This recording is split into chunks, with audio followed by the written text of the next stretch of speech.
Morning my dear students, आप सभी को पीसीसी के यूट्यूब चैनल पे मैं आलोक स्वागत करता हूं। और आज हम लोग आज के जो भी महत्वपूर्ण करंट अफेयर्स है वैसे सारे प्रश्नों को देखेंगे। तो आप सभी देखिए, और अगर पीछे की वीडियो नहीं देखें तो उसे भी अवश्य देखते रहें। और बाकी आप सभी लाइक, सब्सक्राइब और शेयर करना ना भूलें। और इसी के साथ आइए जो महत्वपूर्ण प्रश्न है आपके परीक्षा के लिए वैसे सारे प्रश्नों को देखते हैं। तो एक नंबर प्रश्न है, INS अजय सेवा मुक्त हुआ।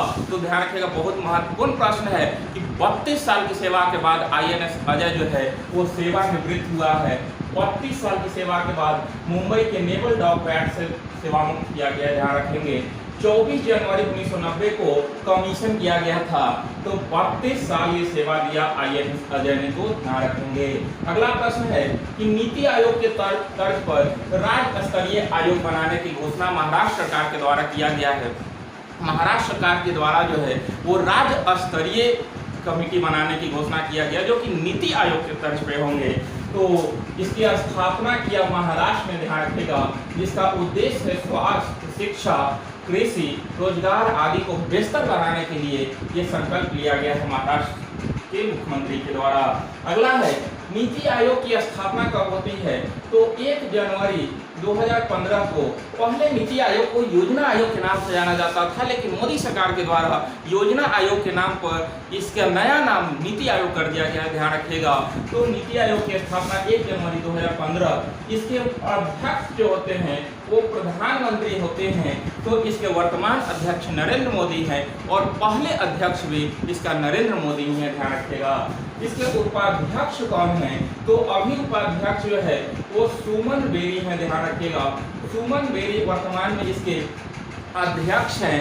और अगर हम CEO की बात करें तो परमेश्वरन अय्यर हैं। परमेश्वरन अय्यर अभी वर्तमान में आपका CEO है नीति आयोग के। तो ये सारे बिंदु को याद रखेंगे जो आपके परीक्षा के लिए काफी महत्वपूर्ण है। अगला है कि जागृति कार्यक्रम रामकृष्ण मिशन के द्वारा शुरू किया गया है, जो कि 15 सितंबर को।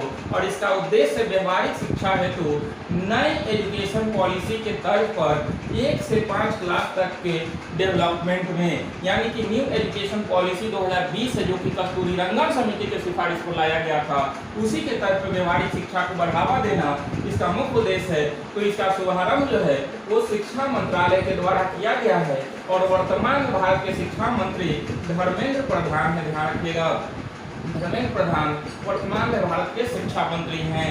अगला प्रश्न है जो कि काफी महत्वपूर्ण प्रश्न है कि सियाचिन ग्लेशियर पर सैटेलाइट ब्रॉडबैंड आधारित इंटरनेट सेवा शुरू हुआ। तो सैटेलाइट ब्रॉडबैंड आधारित इंटरनेट सेवा शुरू हुआ कहाँ पर? सियाचिन ग्लेशियर पर। और ये शुरू किया गया है BBNL के द्वारा। ध्यान रखिएगा, BBNL के द्वारा जो है ये शुरू किया गया है। और ध्यान रखिएगा, BBNL का फुल फॉर्म होता है Bharat broadband network limited. Bharat broadband network limited इसका फुल फॉर्म होता है। तो इसी के द्वारा सियाचिन में जो है वो इंटरनेट सेवा शुरू किया गया है। भारतीय सेना के संचार सुविधा को बेहतर बनाने के लिए आपका सैटेलाइट ब्रॉडबैंड आधारित इंटरनेट सेवा शुरू हुआ है। 19,061 फीट की ऊंचाई, ध्यान रखिएगा, 19,061 फीट के ऊंचाई पर सियाचिन ग्लेशियर स्थित है, जो कि दुनिया का सबसे ऊंचा युद्ध क्षेत्र है। दुनिया का सबसे ऊंचा युद्ध क्षेत्र जो है सियाचिन ग्लेशियर है। पूर्वी काराकोरम रेंज पर स्थित है। ये काराकोरम रेंज पे स्थित है। ध्यान रखिएगा, कभी कभी परीक्षा में पूछ लेता है कि कौन सी रेंज का हिस्सा है सियाचिन ग्लेशियर, तो पूर्वी काराकोरम का हिस्सा है। सियाचिन लद्दाख के भाग है, यानी कि भारत के जो केंद्र शासित प्रदेश लद्दाख है उसी के अंतर्गत सियाचिन आता है। तो ये भी प्रश्न पूछ सकता है कि भारत के कौन सा राज्य या केंद्र शासित प्रदेश के अंतर्गत आता है, तो लद्दाख के अंतर्गत आता है। यहाँ पर -60 डिग्री सेल्सियस तक टेम्परेचर रिकॉर्ड किया गया है। 1984 में ऑपरेशन मेघदूत के द्वारा पाकिस्तान से मुक्त कराया गया था। ऑपरेशन मेघदूत चला था 1984 में, और उसी के द्वारा पाकिस्तान से इसे मुक्त कराया गया था सियाचिन ग्लेशियर को। और ध्यान रखिएगा कि BBNL को भारत नेट के नाम से जाना जाता है। जो यहाँ पर आपका इंटरनेट सेवा शुरू किया है वो BBNL किया है, और BBNL को भारत नेट के नाम से जाना जाता है। और इसकी स्थापना 2012 में BSNL द्वारा स्थापित किया गया था। BSNL द्वारा स्थापित किया गया था BBNL को 2012 में। तो ये सारे बिंदु को आप ध्यान रखेंगे जो आपके परीक्षा की दृष्टि से काफी अहम है। अगला है कि कजाकिस्तान की राजधानी, अभी तक आप लोग जान रहे होंगे कि नूर सुल्तान है। अब नूर सुल्तान की जगह इसकी राजधानी अस्ताना होगी। नूर सुल्तान की जगह अब कजाकिस्तान की राजधानी आपका क्या होगा, तो अस्ताना होगा। ध्यान रखिएगा, काफी महत्वपूर्ण प्रश्न है।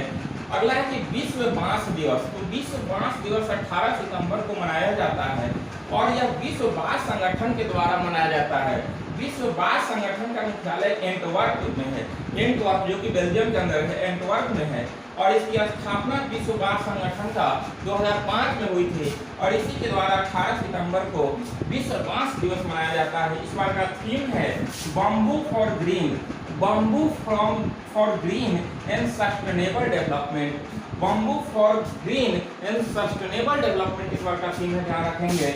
अगला है डूरंड कप। एशिया का सबसे पुराना फुटबॉल के लिए जो है वो कप है, वो डूरंड कप है। इसका 131वां संस्करण संपन्न हुआ। इसका संबंध ध्यान रखेगा कि फुटबॉल से है, पूछ सकता है।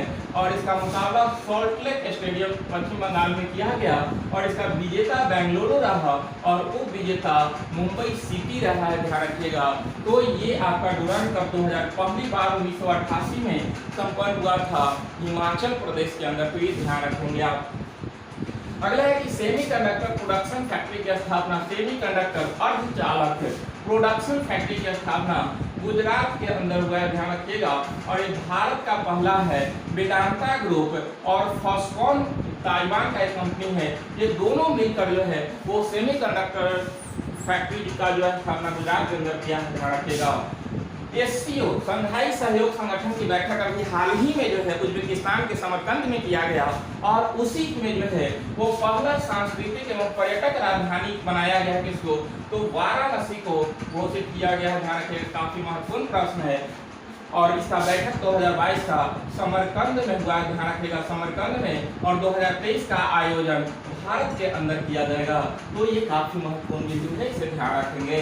अगला है कि दुनिया का फर्स्ट महिला ऊंट सवार दल, तो भारत का पहला फर्स्ट महिला ऊंट सवार दल जो है, अभी तो जो है वो पुरुष थे ही, लेकिन आपका जो है दुनिया का पहला महिला ऊंट सवार दल बनाया बीएसएफ, जिसकी स्थापना 1965 के अंतर्गत होती है। तो महिलाओं को बढ़ावा देने के लिए ये आपका जो है बीएसएफ के द्वारा स्कीम किया गया शुरू।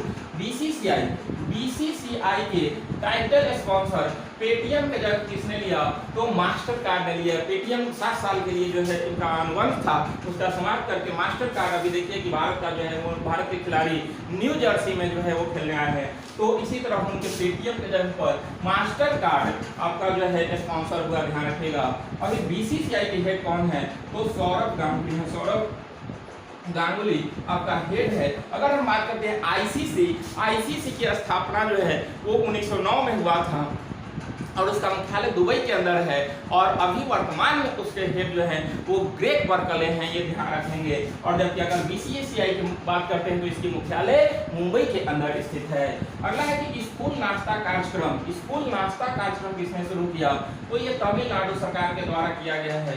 तमिलनाडु के स्टालिन सरकार, मुख्यमंत्री वहाँ के स्टालिन हैं और उन्हीं के द्वारा स्कूल नाश्ता कार्यक्रम शुरू किया गया, जो कि 1 से 5 क्लास तक के बच्चों के लिए ये है स्कीम, 1 से 5 क्लास बच्चों के लिए। अगला है कि किबुथु सैन्य शिविर का नाम जनरल बिपिन रावत मिलिट्री गॉर्डिसन किया गया। भारत के पहले सीडीएस कौन थे, तो बिपिन रावत थे और इन्हीं के नाम पर जो है एक किबुथु सैन्य शिविर का नाम रखा गया, जो कि अरुणाचल प्रदेश के अंदर स्थित है। ये भारत के फर्स्ट सीडीएस थे बिपिन रावत। 8 दिसंबर 2021 को तमिलनाडु के कुंटूर में एक हेलीकॉप्टर दुर्घटना में इनकी मृत्यु हो गई थी, तो ये काफी महत्वपूर्ण प्रश्न है, ध्यान रखिएगा। अगला है कि विलियम रूटो केन्या के 5वें राष्ट्रपति बने हैं, विलियम रूटो, तो ये भी ध्यान रखेंगे। अगला है कि इनसाइट 2022 नई दिल्ली में संपन्न हुआ और इसका उद्देश्य है हरित और स्वच्छ परिवहन हेतु स्वच्छ ईंधन, हरित और स्वच्छ परिवहन हेतु स्वच्छ ईंधन का प्रयोग करना।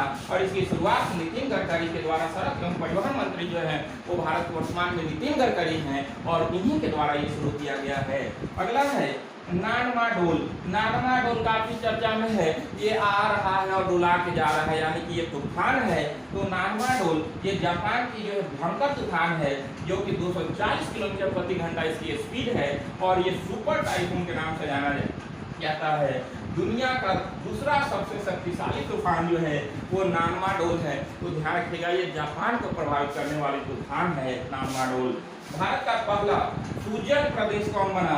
तो ये अंडमान निकोबार द्वीप समूह बना है सूजल प्रदेश। सूजल प्रदेश का अर्थ होता है खुले में शौच मुक्त और साथ साथ हर घर जल, हर घर जल। तो खुले में शौच मुक्त और हर घर जल पूरा करने में भारत का पहला सूजल प्रदेश आपका अंडमान निकोबार द्वीप समूह बन गया।